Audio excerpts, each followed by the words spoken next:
I want you to picture a Tuesday morning in October. The kind of morning where the air smells like wood smoke and dead leaves, where the sky is that flat, colorless white that makes everything look like a faded photograph.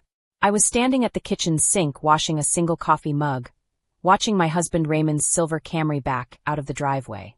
He gave one brief tap on the horn, not a wave, not a glance back at the house. Just that mechanical little tap, like he was checking a box.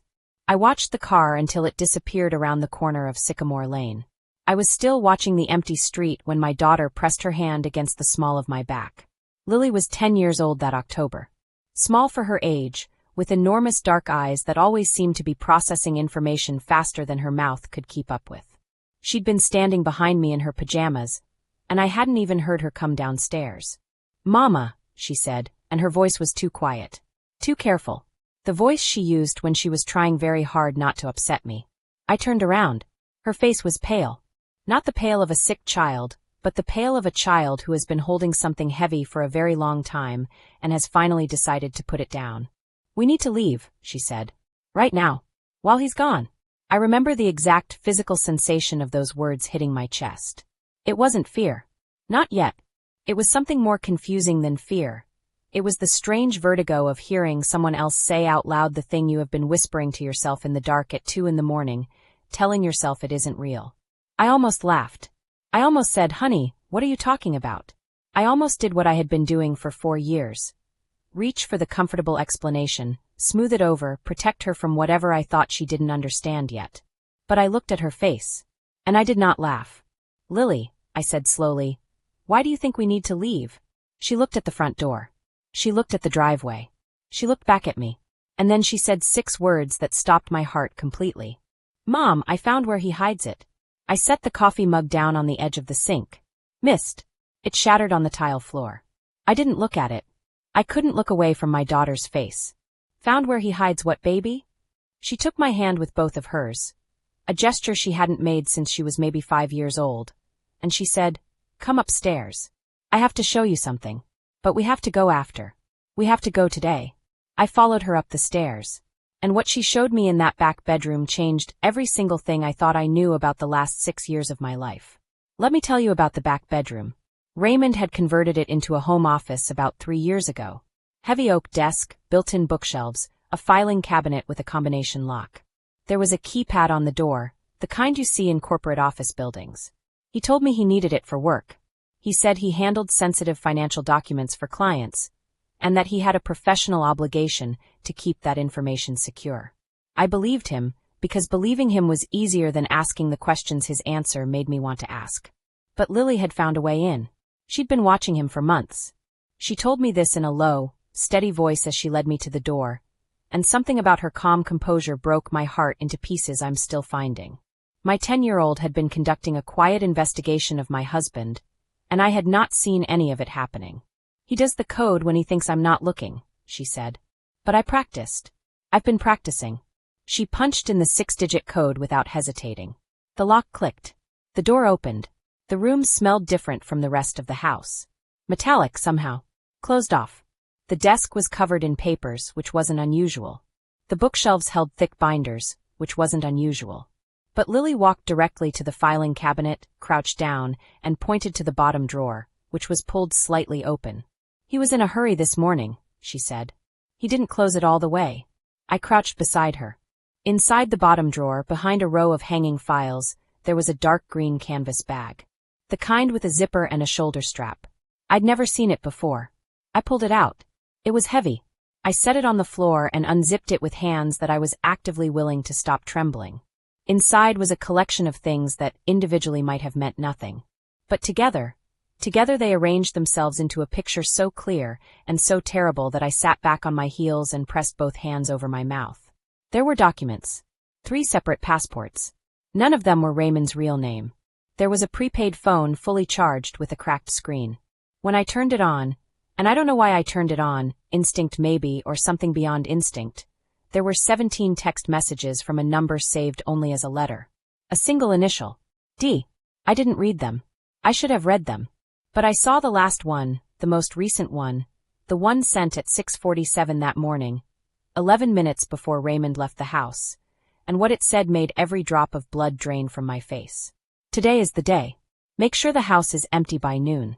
I looked up at Lily. She was watching me with those enormous, steady eyes. I read it yesterday, she whispered. A different one. It said the same thing. That's why I knew. I looked at my phone. It was 8:22 in the morning. We had at most 3.5 hours. And I still didn't know what was coming. Only that whatever it was, Raymond had been planning it for a very long time. And that we were standing in the middle of it. I grabbed the green bag. I took Lily's hand. And I made a decision that I had no idea, in that moment, would be the difference between two completely different lives. If you're still watching right now, you're exactly the kind of viewer I love. Subscribe so I can keep giving you stories that touch your heart. Hit that bell, so you never miss what happens next. Here is something nobody tells you about survival mode.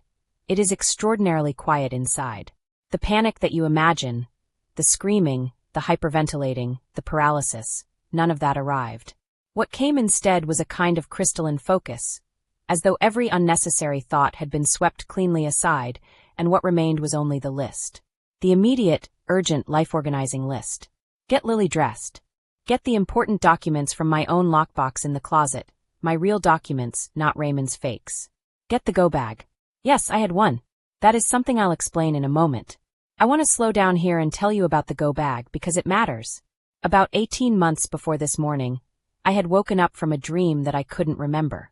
All I knew when I opened my eyes was that I was sweating and that something was wrong. Not with the dream, but with my life. I'd lain there in the dark next to Raymond's sleeping form and I'd thought, if I needed to leave right now, could I? The answer was no. So over the following months, quietly, carefully, without ever consciously articulating to myself why I was doing it, I had assembled a bag.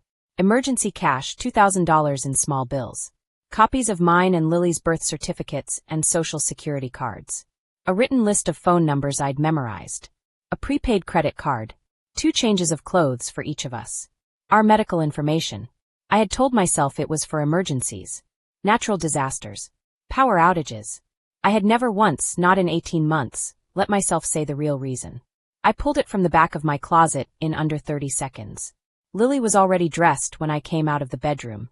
She'd chosen her own clothes, packed her own backpack, her stuffed rabbit, her library book, her drawing pads. She'd made the choices a child makes when she understands she can only take what matters most. We did not talk.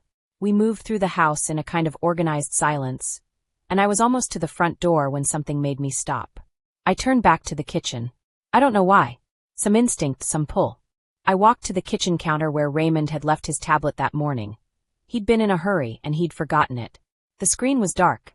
I touched it and it lit up, still unlocked, still open to the last thing he'd been reading. It was an email. I read the subject line, and then I read the first 2 sentences of the body, and then I put the tablet face down on the counter, and walked to the front door, and I did not look back. Lily, I said. We're going right now. I know, she said. She was already standing at the door. We walked out into that flat white October morning, and we got into my car, and I backed out of the driveway and I drove. I drove without a specific destination for the first 4 minutes, just away, just distance, and then I pulled into the parking lot of a CVS pharmacy 6 blocks from our house, and I sat there with the engine running, and I finally let myself take a full breath. Lily reached over from the back seat and put her hand on my shoulder. You did good, Mama, she said. My 10-year-old was comforting me. My 10-year-old, who had been braver than I had been for God knows how long, was telling me I did good. I put my hand over hers, and I called the one person I knew would answer on the first ring without asking a single question I wasn't ready to answer. She picked up before the second ring. Gloria, I said, and my voice finally cracked on that one word. I need you. And Gloria, my older sister, the woman who had been trying to tell me something was wrong with Raymond since the very first year we were married, Gloria said, Tell me where you are. I'm already getting my keys. What Gloria said next, after I told her where I was, should have told me immediately that this situation was even bigger than I knew. Because she didn't ask what happened. She didn't ask if I was hurt or if Raymond had done something. She said, Oh God. Oh, Renee. Is this about the Whitmore account? I had never heard of the Whitmore account. But clearly, someone had decided I should. Gloria arrived in 19 minutes. She drove past the CVS twice before she spotted my car, and even then she parked 2 rows away and walked over. Not the direct path, but a diagonal approach, checking the lot as she moved. I noticed this. I noticed it with the strange, heightened attention that comes when your whole understanding of your situation is being rewritten in real time. She got into the passenger seat. She looked at Lily in the back. She looked at me. Start from the beginning, she said. Fast. I told her.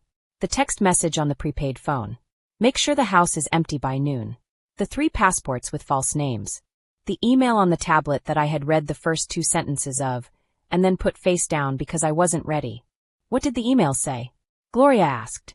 Her voice was steady. Too steady. It was addressed to someone named Daniel Whitmore, I said. It started with, the asset transfer will complete at noon on the 14th. The Vallejo property will be cleared before then. The Vallejo property, Gloria, that's our address. We live on Vallejo Street. Gloria closed her eyes for exactly 3 seconds. Then she opened them. Renee, she said. I need to tell you something that I should have told you a long time ago. I didn't because I wasn't sure, and then because I was afraid of what it would do to you, and both of those reasons were wrong. I'm sorry. The parking lot was quiet. A woman pushed a cart full of grocery bags past the hood of my car. Lily had fallen asleep in the back seat, her stuffed rabbit tucked under her chin, and I was suddenly ferociously grateful she was asleep. Tell me, I said. What Gloria told me over the next 12 minutes restructured everything. 18 months ago, the same 18 months during which I had, without knowing why, been assembling a go-bag, Gloria had been contacted by a man who said he worked for a federal financial crimes unit. He had asked her questions about Raymond. Specific questions, the kind that assumed knowledge she didn't have. She had told them she didn't know anything. They had given her a card and told her to call if anything changed. She had never called. I didn't want to believe it, she said. I told myself they had the wrong person. I told myself you would have known. What did they say Raymond was? I asked. The question was very calm. I surprised myself. Gloria looked at her hands in her lap. A financial fraudster who had been operating under multiple identities for over a decade, she said. They said there were at least 4 other women. Wives. In 4 other states. She looked up at me. They said you were the current one. The current one. I sat with that for a moment. I let it land in the full weight of what it meant. 4 years of marriage. A house on Vallejo Street. A child who'd been watching everything I'd refused to see. And Raymond, if that was even his name, had been running a version of this life 4 times before me, in 4 different places, with 4 different women who had probably all sat in a car somewhere on a Tuesday morning and tried to understand how they had missed it. The asset transfer, I said slowly. He was going to take everything and disappear. That's what they think, Gloria said. He moves every few years, takes the money, takes whatever's liquid, and starts over somewhere else. But we own that house together, I said. You own it together, she agreed. Which means he needed a way to transfer your share without you present. She paused. Renee, what was in that email? The rest of it. After what you read. I thought about putting the tablet face down. I thought about the decision not to finish reading. I don't know, I said. Gloria pulled out her phone. We need to call that agent, she said. I still have the card. She found it, creased, tucked into the back of her wallet where it had been living for 18 months. She dialed the number. It rang 4 times. 5. We looked at each other. Someone picked up. Not the agent whose name was on the card. A different voice. A woman's voice, official and direct. This is Special Agent Torres. Who am I speaking with? Gloria gave her name. There was a pause on the other end of the line that lasted just long enough to be alarming. Miss Gloria, Agent Torres said. We've been trying to reach your family. Are you with your sister right now? Yes, Gloria said. And she's out of the house on Vallejo Street? Yes. Another pause. This one even longer. Good, the agent said. Because we executed a warrant on that property 40 minutes ago. There are some things we found inside that your sister needs to know about before she speaks to anyone else. A beat. And there's something else. We ran the name on the car registration, the silver Camry that left the property this morning. Yes, Gloria said. That car is registered to a man named Daniel Whitmore, the agent said. Not to Raymond Beckett. We believe Daniel Whitmore is the man your sister knows as her husband. The man on those text messages. I had been living with the sender of those messages. I had been married to him. There's more, Agent Torres said, and her tone shifted into something careful. Deliberate. When our team entered the property this morning, they found something in the back office that suggests the situation your sister is in is more dangerous than we initially believed. And then she said what they found. And I understood, finally, why my daughter had been afraid. I need you to understand what it means to find out that the last 6 years of your life were a performance. Not a misunderstanding. Not a mistake. A performance, scripted and staged, in which you were the only person who didn't know you were in a play. Agent Torres told me to stay in the parking lot. She gave me her direct number. She dispatched a local officer to sit with us. A woman named Officer Daniels who arrived in plain clothes, in an unmarked car, and sat quietly 2 spaces away without approaching us. Present but invisible. A reminder that the world had become the kind of situation that required a plainclothes officer. Then Torres told me what they'd found in the back office. Behind the locked door, behind the filing cabinet, behind the green canvas bag that Lily had shown me, in the space between the drywall and the outer wall, accessed through a panel that looked like part of the baseboard, there was a second cache. Not documents this time. Evidence. Evidence of who Raymond, who Daniel Whitmore, actually was. Evidence of the 4 previous marriages. Bank records. Transfer documents. Records that showed a pattern of financial theft conducted over 12 years, beginning in a suburb of Atlanta, moving through Ohio, through Nevada, through coastal North Carolina, and ending apparently here. Our home had been his most recent operational base. The house on Vallejo Street, half of which was legally mine, had been refinanced 6 weeks prior. Not by both of us. By a forged document bearing my signature. He had already taken it. He had been planning to be gone before I understood what happened. The only thing he hadn't planned for was a 10-year-old girl who had been paying attention when no one thought she was. I turned around in the front seat and looked at my daughter. She had woken up while Torres was talking. She was watching me with those enormous, patient eyes over the top of her stuffed rabbit. "Did they catch him?" she asked. "Not yet," I said. "But they know who he is now." She nodded, as if this were satisfactory, and looked back out the window. "I always knew something was wrong," she said quietly. "He never looked at you like dads are supposed to look at moms. He looked at you like," she paused, searching for the word, "like you were something he was keeping track of. Like a number. Like a number." My 10-year-old had seen it in his eyes before I ever felt it. Children, I would come to understand, see the emotional truth of things that adults have learned to rationalize away. Lily had no investment in believing Raymond was safe. She had no years of marriage telling her to reinterpret the evidence. She just saw what was there. She had tried to tell me once before. About 8 months earlier, she had asked me, out of what I'd thought was nowhere, whether we had somewhere to go if we ever needed to leave. I had told her we were safe. I had told her there was nothing to worry about. And she had looked at me with those eyes and said, "Okay, Mama," and gone back to her drawing. She hadn't believed me. She'd just waited until she had proof. Raymond Daniel Whitmore was apprehended 3 days later at a regional airport 2 states away. He was carrying one of the false passports from the green canvas bag, a one-way ticket, and a cashier's check drawn from an account that had been opened in my name without my knowledge. Federal charges were filed. State charges followed in 2 additional states. The legal process was long. It was not clean. It was not the satisfying narrative arc that movies have taught us to expect from justice. But this story is not about Raymond. It never was. It is about Lily, who held her fear quietly for months because she was trying to protect me, and who finally decided that protecting me meant telling me the truth even though she knew it would hurt. It is about the go bag that I assembled for reasons I refused to name, because some part of me had always known what my conscious mind would not say out loud. It is about the moment at the kitchen sink when I watched a car back out of a driveway and felt, in my body before my brain, that something irreversible was approaching. It is about listening. To your children.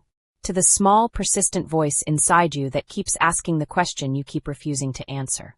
To the evidence that is sitting, quietly, in the room you have decided not to enter. We stayed with Gloria for 7 months. I found a job I was good at. Lily started at a new school and made a friend within the first week, because she has always had a gift for recognizing people who are what they appear to be. We found an apartment with a view of a park. On the first morning there, Lily stood at the kitchen window and watched a dog chase a squirrel across the grass, and she laughed, a real laugh, full and unguarded. And I realized it was the first time I had heard her laugh like that in longer than I could measure. We have a go bag in the closet. We always will. Not because I expect to need it, but because I have learned that the preparation itself is a form of self-respect. A way of saying, I matter enough to have a plan. On the day Lily turned 11, I asked her what she wanted to do to celebrate. She thought about it for a long time. "I want to go somewhere new," she said. Somewhere neither of us has ever been. And I want to just look at it for a while.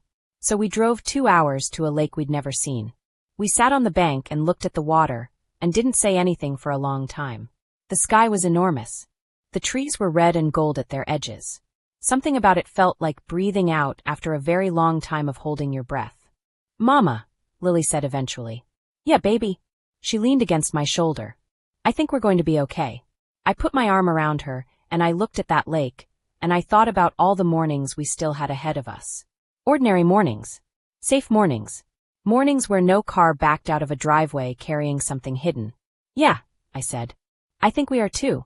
And for the first time in 6 years, I meant it without wondering if it was true.